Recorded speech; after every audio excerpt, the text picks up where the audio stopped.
ইউনিভার্সিটির রাজু ভাস্কর্যের সামনে পুলিশের সাজোয়া যান যাচ্ছে, আপনারা দেখতে পাচ্ছেন।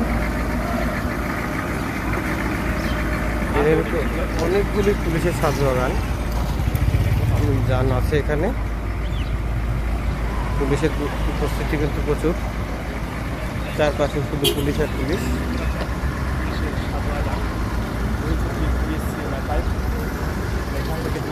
ঠিক পাশেই রয়েছে জলকামান গাড়ি এবং তার পাশে রয়েছে শত শত পুলিশ সদস্যদের মহড়া।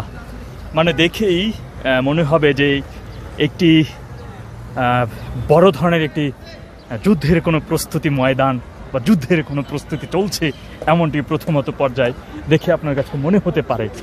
কিন্তু আপনারা জানেন যে দীর্ঘ কতদিন যাবৎ বৈষম্য বিরোধী আন্দোলন বা কটা সংস্কার বিরোধী যে আন্দোলন চলছে পুরো রাজধানী জুড়ে, তার ধারাবাহিকতায় বিভিন্ন পাবলিক বিশ্ববিদ্যালয়, বেসরকারি বিশ্ববিদ্যালয় শিক্ষার্থীরা এখন ঐক্যবদ্ধ হয়ে এই বৈষম্য বিরোধী আন্দোলনে যুক্ত হয়েছেন এবং সেই বৈষম্য বিরোধী আন্দোলনে মূলত বেশ কিছু অপ্রীতিকর ঘটনা, ধাওয়া পাল্টা ধাওয়া, পুলিশের সাথে শিক্ষার্থীদের ধাওয়া পাল্টা দেওয়া এবং পুলিশ ছাত্রলীগের সাথে সেই সাধারণ শিক্ষার্থীদের যে ঘটনা ঘটেছে তা সত্যি অসংখ্য, মানে একটি দুঃখজনক বললে ভুল হবে, খুবই শোকাবহ ঘটনা। আপনারা জানেন গতকালকে 6 জনের মতো নিহত হয়েছে।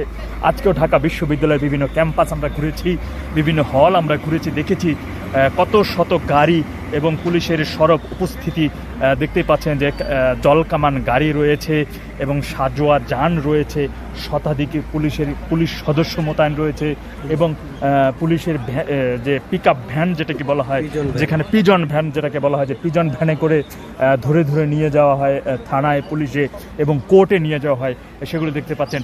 মানে প্রথম পর্যায়ে এবং পাশেই রয়েছে, একটু অদূরে রয়েছে বিজেপির সদস্য সংখ্যাগণ রয়েছে, যেগুলো সাধারণত বড় ধরনের কোনো যুদ্ধের প্রস্তুতিকালে আমরা দেখে থাকি এবং যুদ্ধ বিধ্বস্ত কোনো দেশে আমরা এই সকল মানে যে পুলিশের যে পূর্ব প্রস্তুতিগুলো থেকে থাকে যে কোনো যুদ্ধক্ষেত্রের ময়দানের মতো, সেই যুদ্ধক্ষেত্রের ময়দানের মতো আমরাই মূলত সেই প্রস্তুতিটা এখন দেখতে পাচ্ছি ঢাকা বিশ্ববিদ্যালয়ে, সেই রাজু ভাস্কর্য যেখান থেকে মূলত অন্যায়ের প্রতিবাদী স্তর যেটাকে বলা হয়, সেই জায়গাটিতে আমরা দেখতে পাচ্ছি।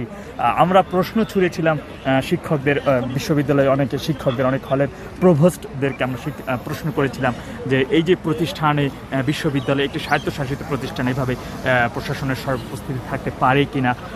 যে সকল অনেক গার্ডিয়ানরা বলেছেন, অনেক অন্যান্য শিক্ষকরা বলেছেন যে এভাবে কোনোভাবেই প্রশাসন ভিতরে প্রবেশ করতে পারে না। কিন্তু প্রভোস্টকে যখন আমরা প্রশ্ন করেছিলাম, তারা বলেছিল এই বিষয়ে আমি কিছুই বলতে পারবো না, এ বিষয়ে বিশ্ববিদ্যালয়ের প্রশাসন বলতে পারবে, আমি তো হলের প্রশাসন। সুতরাং তারা একটি যে এই প্রশ্নের সদুত্তর তারা দেয়নি, তারা এই প্রশ্নের উত্তরটা তারা এড়িয়ে গিয়েছিল।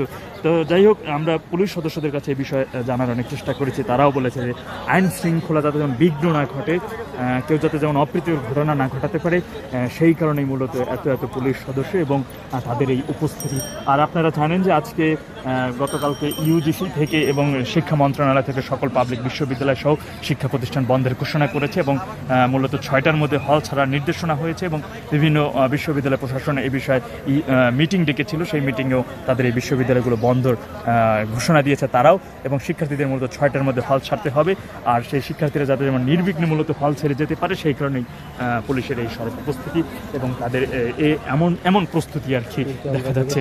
কিন্তু আমরা বিভিন্ন সময় এখানে কিন্তু ভার্সিটির বিভিন্ন প্রান্তে আমরা দেখতে পাচ্ছি যে গুলির শব্দ, বোমার মানে টিয়ার সেল নিক্ষেপের যে শব্দ, অর্থাৎ বোমার শব্দ, সাউন্ড গ্রেনেড যেটাকে বলা হয়, সেই সাউন্ড গ্রেনেডের শব্দ, কেন এই শব্দগুলো হচ্ছে এই বিষয়টা আমরা একটু খতিয়ে দেখার চেষ্টা করছি, কিন্তু আসলে আমরা সদুত্তর খুঁজে পাচ্ছি না।